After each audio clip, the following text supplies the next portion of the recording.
Hello, I am so happy to have with me today Dr. KatSchrier, um, who will be talking about all of the experience, and it's quite a bit, she's had in the game-based learning space. And pay close attention because there's a lot of takeaways that I have a feeling you're going to really enjoy. Hello, Kat, how are you doing today? Great. How are you doing? I'm doing fabulous. Why don't you tell us a little bit about yourself? Sure. Hi, everyone. I am Dr. Kat Schrier. I am an associate professor and director of the gaming program at Marist College, which is just outside New York City. I'm also the director of our Play Innovation Lab, which focuses on designing games for social good and for learning. And before I became a professor, I worked at places like Nickelodeon, Scholastic, and BrainPop. I've been designing educational games for the last 20 years, and currently I am consulting as a game designer for the World Health Organization.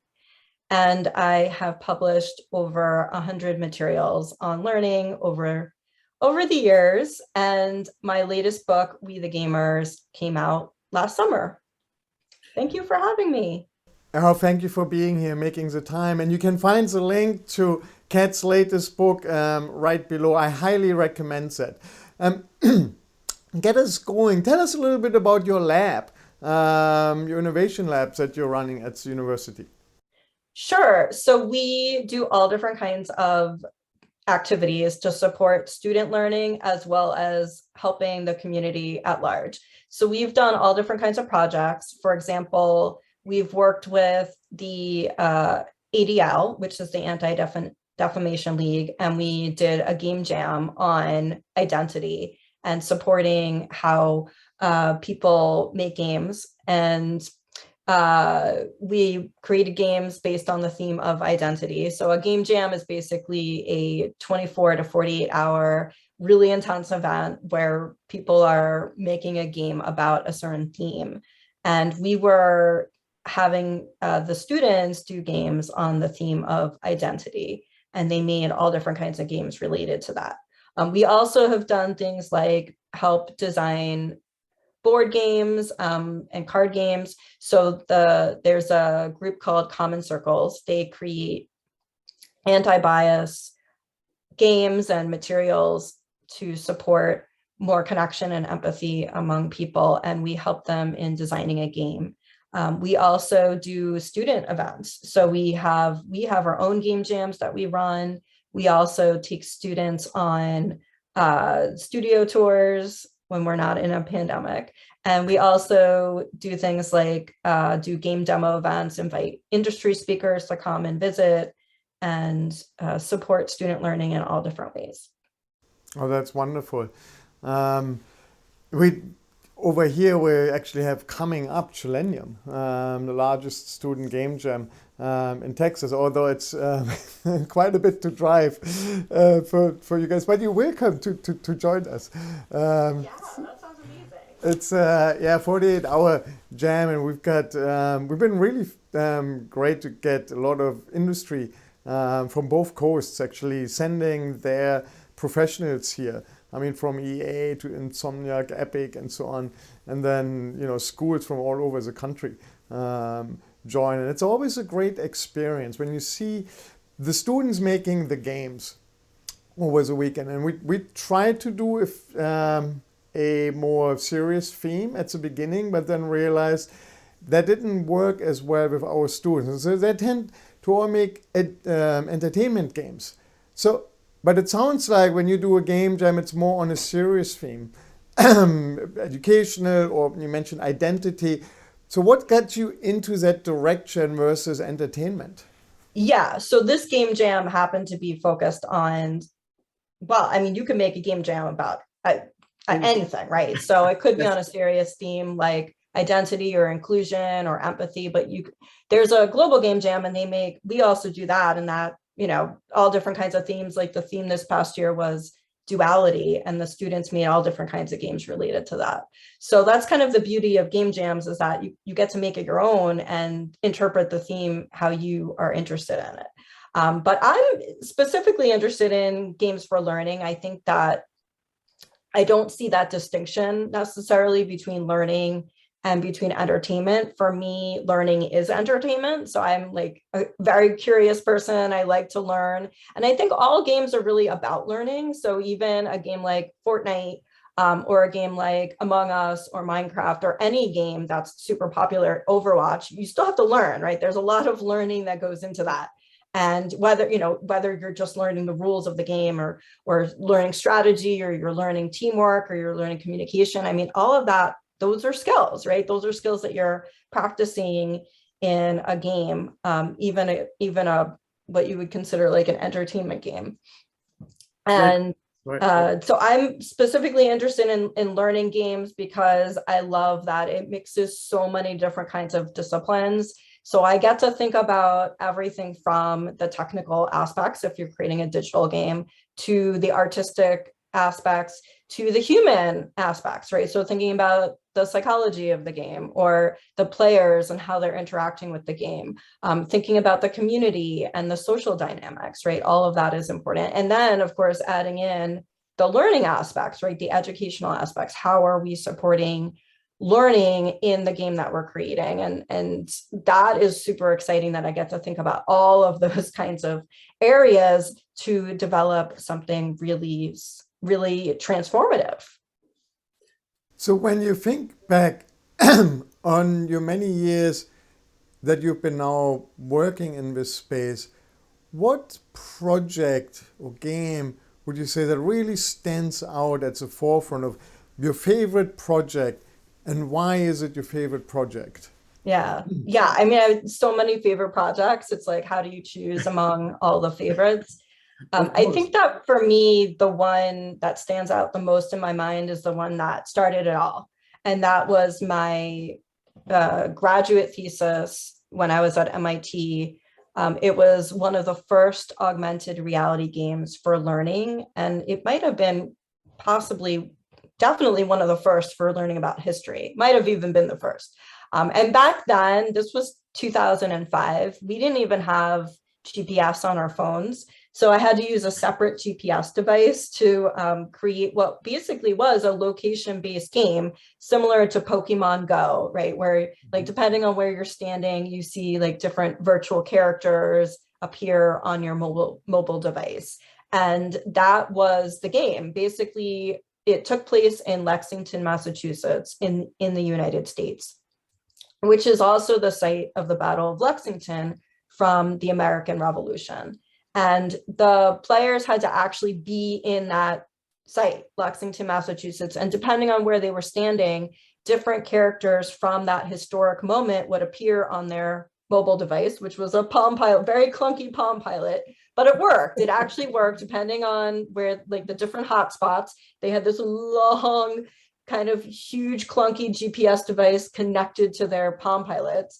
But it actually had, it appeared, there were different characters that appeared on their mobile devices, and they would say something, like they would have some bit of dialogue about what was going on during the battle. And so the players had to piece together who fired the first shot, depending on the evidence that they collected as part of this history mystery, right? It was really this location-based history mystery and trying to figure out together as a group of a bunch of players who fired the first shot. Look, the kicker was that each player was playing as a different role. So some people were playing, for example, as loyalists or British soldiers, or Minutemen, right? There was also different people from different perspectives that they were playing as, and they got different kinds of evidence, slightly filtered through the fact that they were a certain role, or someone might not even talk to them because they were a British soldier, for example. So they each had to kind of figure out, based on their perspective, what kind of evidence they were getting and interpret that evidence based on who they are, and then put that together with other people, other players, to try to kind of figure out, okay, based on all of these different perspectives, all of these different interpretations, what do we think is the best guess of what happened?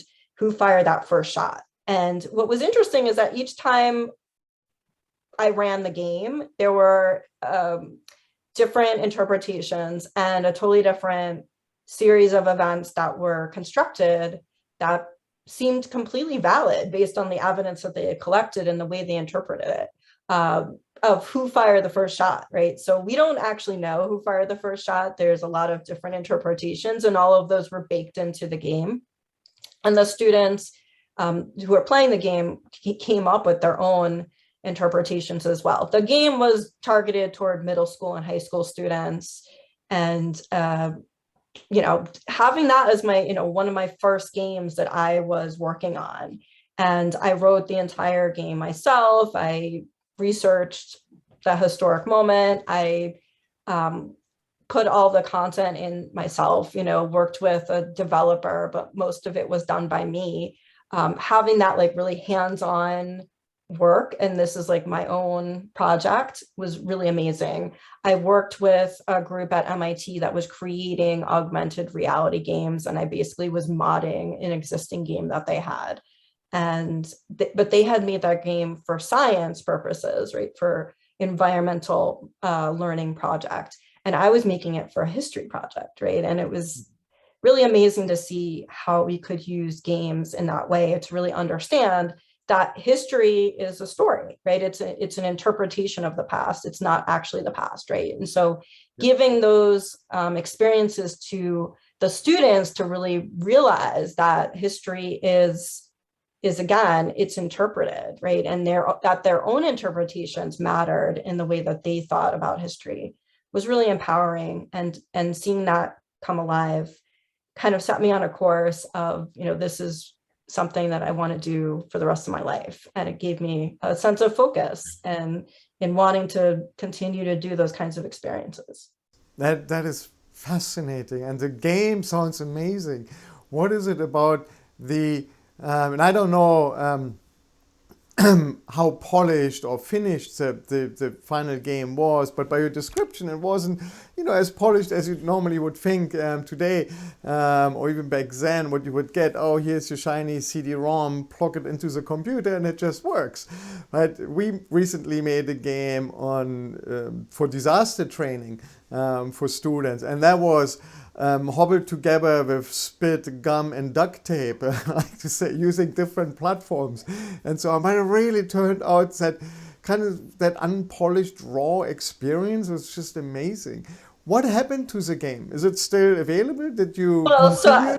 It was made for a Palm Pilot from 20 years ago. So it's not quite doesn't still live on. We tried to make a new version of it. I tried to work with the Historical Society and to make a version that could persist, but I would still need to be there to be running the game. And so since I don't still live in Boston, I couldn't continue to work on the project. But I would love to, if there was a kind of technology that we could use today that we could recreate that, I would be so happy to do that, right? So, it seems like that's the kind of project that could be scalable too. Like if there were historic moments in different areas, right, of the United States or around the world, could we make our own games based on that? And I think that we're starting to get to that point where we could develop our own augmented reality games in that way, which is fantastic.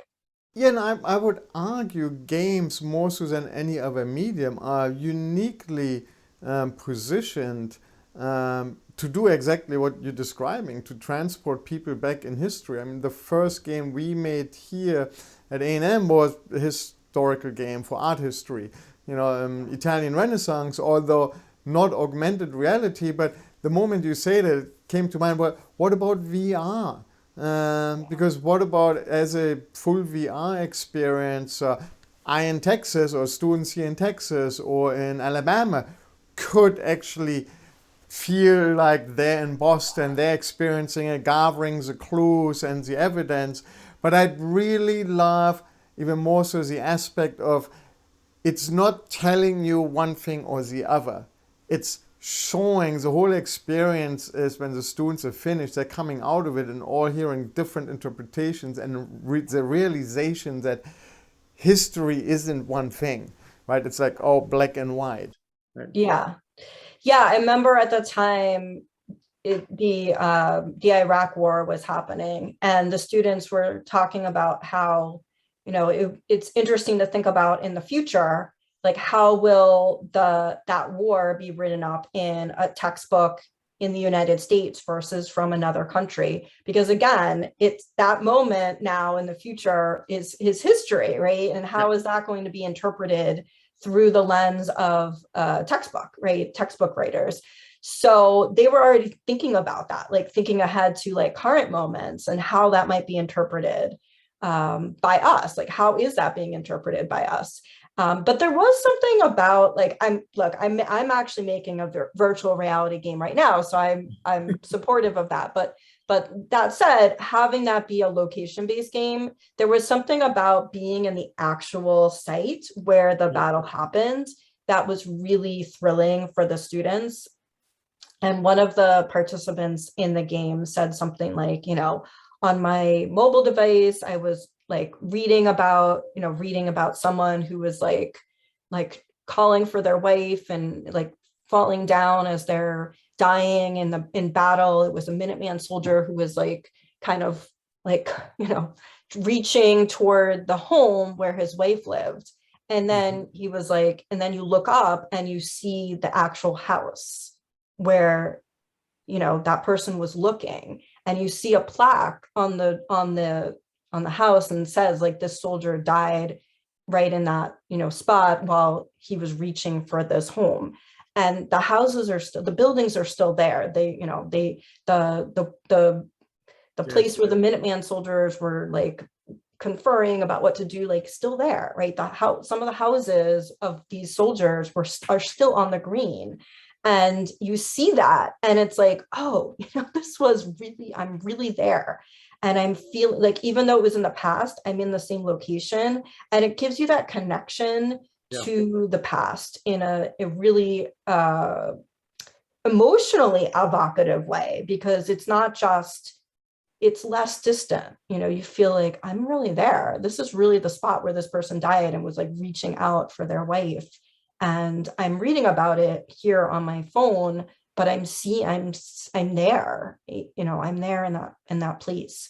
And it's not, so we think about history, we think about these topics in a subjective way, but it's actually really emotional to think about those stories and to think about the kinds of ways that people were brave and were struggling and were challenged, and remembering that and embodying it is a really compelling way to think about our past and to really understand it. Yeah, and you're right. I mean, just as you're describing it, I can see, I don't remember plaques in Boston when I visited, but in London, definitely when I lived there, there's, you see all these houses with who lived here, and it's very different when you see that in the real world versus if I see that in the virtual world. You're absolutely right. I mean, having something that allows you to really experience, touch it and feel it, the ground underneath your feet makes it a whole another experience. Then I would argue, make it both. VR, so for those students that can't physically go to Boston, and then an on set or on location experience in VR where those that can really, that would be very, very powerful. And yeah, you're right. I mean, that's something when I think we're gonna get there probably very soon, the whole metaverse where we have a digital version of the entire planet. And then, it's up to us, how do we utilize that in AR or VR, and the stories we're telling and the learning that's going on. Which kind of brings me to, now you've talked about, a lot of identity, and tell us a little bit about your latest book. Sure. Yeah. So my latest book is called We the Gamers: How Games Can Teach Ethics and Civics. And I really just break it down into how games are already teaching us these skills.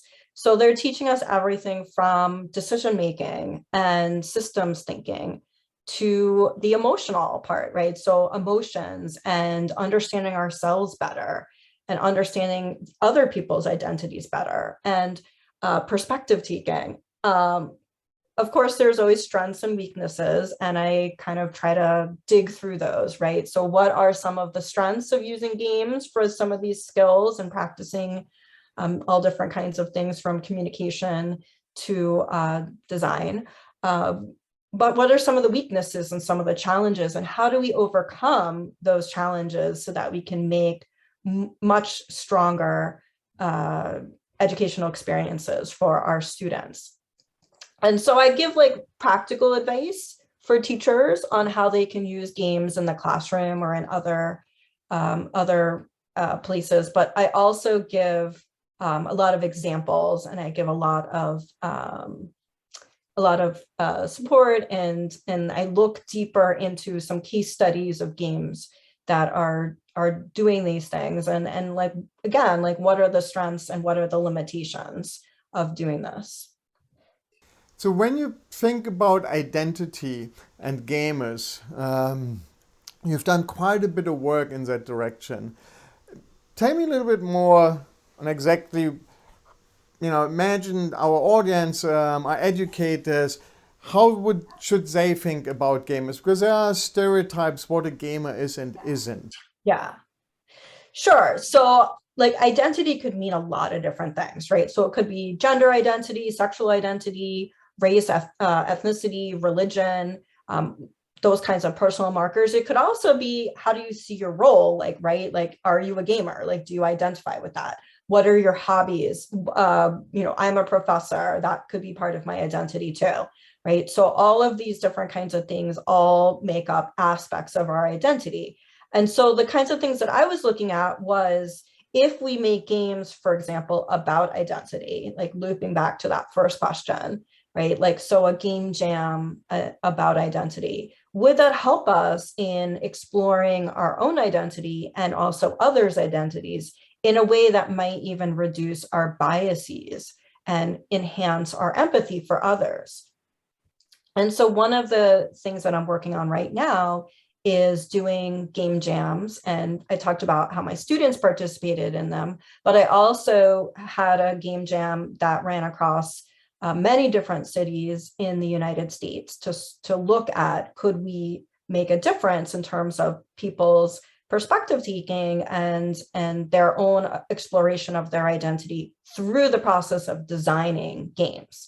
And my current project right now is then taking that game jam to Nigeria. And we've been doing game jams in and around Lagos, Nigeria, in public schools to understand if we could do those kinds of game jams with youth, might that help in enhancing empathy and perspective taking for Nigerian youth. And so we're currently analyzing that data right now. We looked at it over the long term, actually. So looking at it just after the game jam, but also 2 months, 4 months, and 6 months after, to see if there were changes.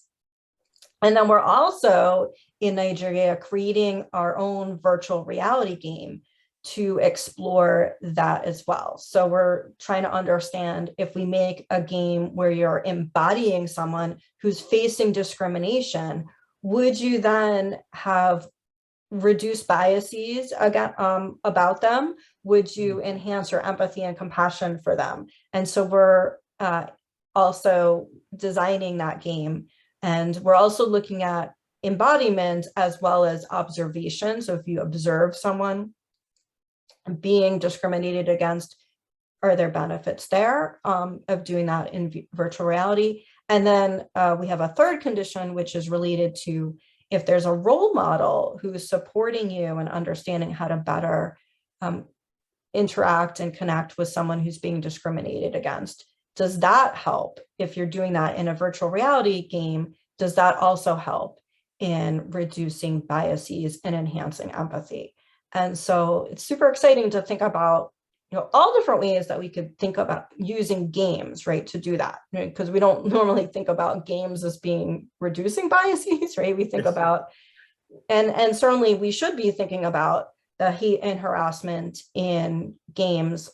Like, for example, there was a study from the ADL that came out last year that I think it was like something like over 80% of people who play online games have experienced hate and harassment in those online games. I mean, that is a huge number.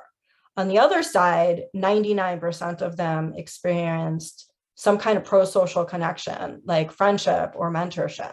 So games are potentially capable of all areas of the spectrum of humanity, from compassion to cruelty. Yeah. How do we kind of move things in the direction of pro-social behavior? And so I'm studying that right now. That sounds fascinating. Any early results you can share with us from? Well, one of the early results was that we did some pilot testing of the game jam, and we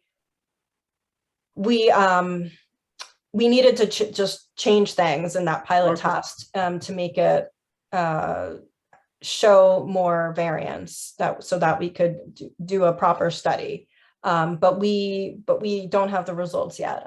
We just finished collecting the 6-month data, so I can't give any. Yeah, no, that's fine. That's fine. I don't want. I'm not keeping it secret, I promise. So watch out, everybody, for the paper when it comes out. That actually raises another question that some of our audience might be interested in. Who's funding that kind of research? Yeah, so that research that I'm doing with my colleagues in Nigeria, which, by the way, are at the Lagos Business School in Nigeria, that research is funded by the Templeton Foundation, the World Charities Foundation. So that's, possibly an example of a grant funding place that is interested in the intersection of ethics and gaming and virtual reality, and using it for empathy and compassion. So that's exciting that people are supporting that as like even an possible avenue. Other than that, it's hard to find grant funding places that are interested in this, like, very much an emerging field, right? It's not a tried and true field like some others are. It's really emerging, and it may not work, right? Maybe we don't find that it works. So it really is very cutting edge, and which is exciting to me because I love being on the cutting edge. But there's all different there's all different possibilities of what could result in. And so people have to take a chance on that. I mean, that's what it means to be a true pioneer. Right, you just don't know what's over the next hill, around the next bend. It's you're discovering.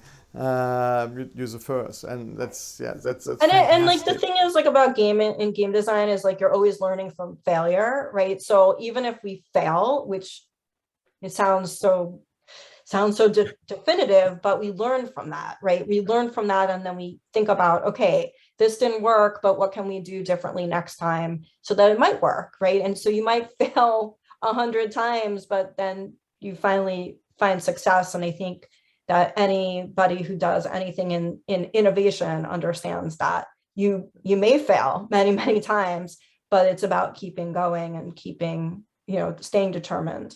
Yeah. I'd agree. And I haven't looked, but I always make the statement that we learn more from our failures than we are from our successes. Though I have not looked if there's a study that proves that point. So it's just my opinion. Those like aphorisms, right? Like a maxim that people have. But I think that people pay attention maybe more to their failures because they maybe think through it, right? But it probably is a good practice to also think through our successes and why we were successful just as much, right? So talk about global organization and working on a global stage. Tell us a little bit about your work you're doing for the World Health Organization. Sure.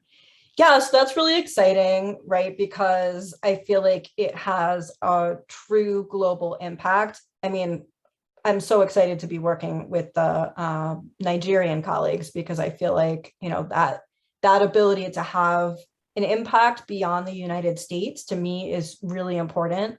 and the World Health Organization is as global as it gets, right? So it's absolutely wonderful. I get to make games to help train medical professionals around the world and to support them in giving the best care to their patients and to solving some of the biggest problems that we have. So everything from being prepared, if we have a vaccine, right, during a global pandemic, how do we get that vaccine out to as many people as possible, right?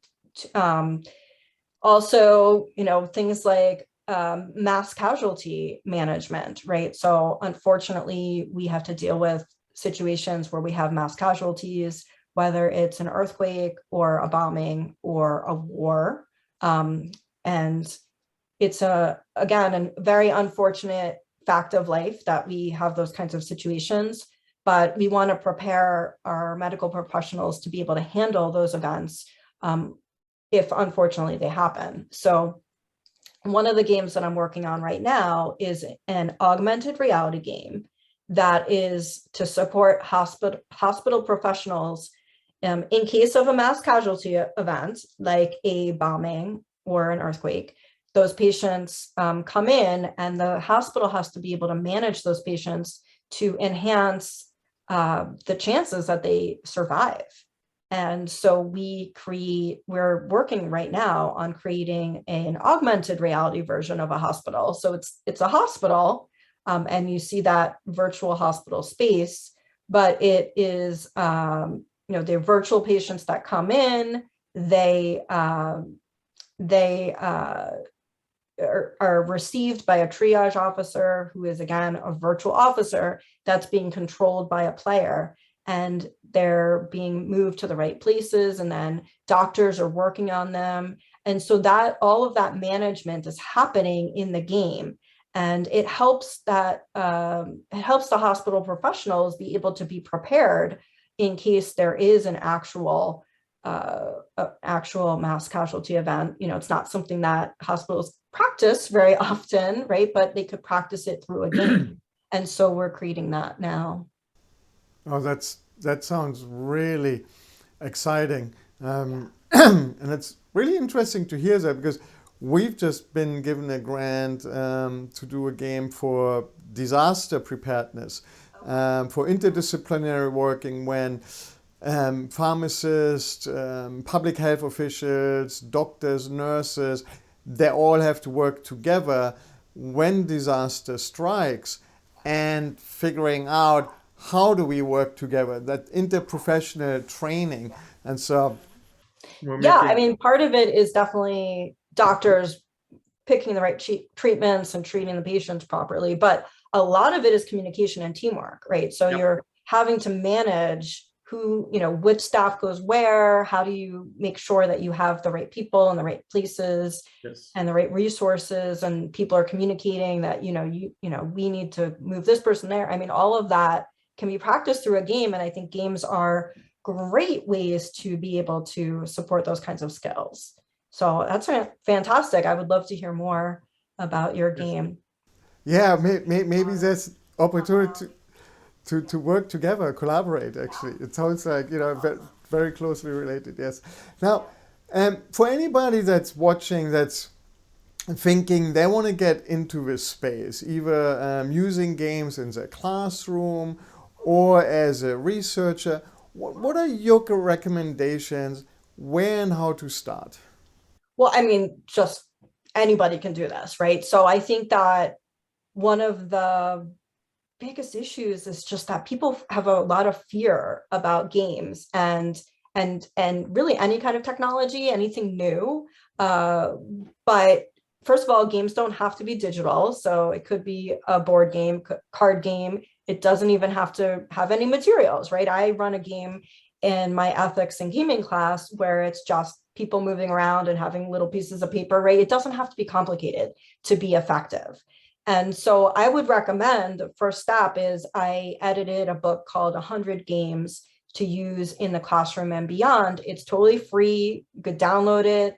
And it has all of these different case studies of how other people have used all different kinds of games in the classroom. And so everything from very big console games that are super mainstream, like Call of Duty, to games like board games like Chutes and Ladders, right? So all different kinds of games that you could use in the classroom to support the kinds of needs that you have.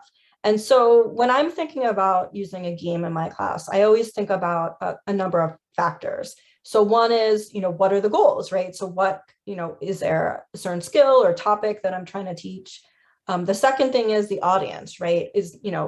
Who is the audience? Like, how old are the students? What are their misconceptions? What's their expertise? And what is their comfort level with these different kinds of either concepts or technologies? And so I try to match the game to those different kinds of needs, right? So I match it definitely to the audience and the goals, the learning goals, but I also match it to the context, the ecosystem. So like thinking about if you're working with a school district, do they have the necessary, whether it's the computers, the internet access, the disk space, are the tables big enough to be able to play the board games on, right? Like, what is the setup of the classroom? So thinking about all of that is good, but it's also just try and you might fail, right? You might fail, but always be iterating and learning from that failure and try again. And then the biggest thing is to just like play the game before you have the students play it, but know that the students are going to see totally different things than you maybe imagined, and that's okay. Be kind of spontaneous, and sometimes you let the students have the power in a way because they might know more about the game than you do, and learn from the students, right? Learn from them and learn together, right? So you're, as a teacher, still have a big role in playing that game, right? So you are helping the students get the most out of that experience. So the game is never standalone. It's never just, here's a game and play it. It's really about you helping them excrete the most from that play experience. And so you really are their like guide and their mentor in making the most out of that game. Oh, that's fabulous. And the link to the book is right below. Please check it out. Hugely, hugely valuable resources. Highly recommended. Now, to round things up, before I let you go, any last tips or tricks for our audience that you want to share? Yeah, so I mean, just have fun, right? Try to let go of the misconceptions or preconceptions you might have about a game. Even I have my own, we all have preconceptions about it, but I would say have fun, try, experiment, and if you feel like it would be a good idea, design game. If you can't find the right game, design it, right? Design the game, or design that, even better yet, design the game with your students, right? And it doesn't need to be a big fancy digital game. It could be that you design a game, a card game, or a interactive in-person game, or some kind of online game with Zoom. I mean, there's so many different ways that you can work even with your students to make a really fun and educational experience. And even the practice of designing the game about a topic could be educational as well. Well, thank you so much, Kat. I really appreciate you taking the time today to speak with me and share your experience and your wisdom with us. I wish we had more time. I mean, I could just sit here and talk for hours and hours and pick your brain and listen to all of these amazing things you've already done. Have a wonderful, wonderful day, and thank you for coming. Thank you so much. Thanks for having me. All right, well, that's it. Everybody, thank you so much. As always, you find the links below, and don't forget to like the video if you like it, and subscribe to the channel and share with others. Have a fabulous rest of your day. Thank you so much.